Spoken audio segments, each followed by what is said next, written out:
Ito ay rated SPG. Striktong patnubay at gabay ng magulang ang kailangan. Maaaring may masiselang tema, lengguwahe, karahasan, sexual, horror o droga na hindi angkop sa mga... Ito na nga ba kaya ang tamang panahon upang maghiganti na nga itong si Mayumi at si Ikit at makuha na nga nila ang kanilang hustisya sa pang-aapi nga nito ni Soraya at ni Angela dahil nagsisimula na nga itong si Ikit na patumbahin nga itong si Angela. Dito na nga ay unti-unti na ngang nasisira ang pangalan nga ni Angela sa mga kaibigan niya.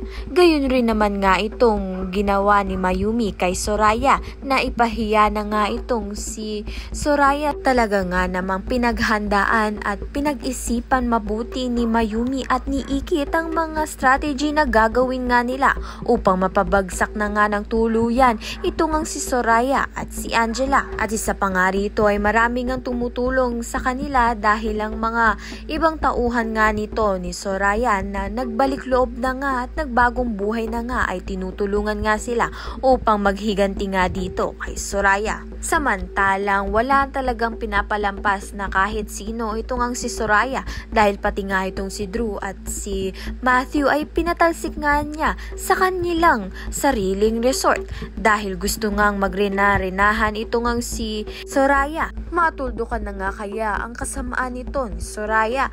Kaya naman nga tayan at iba pa ang dapat nating pakaabangan. Maraming salamat sa iyong panonood.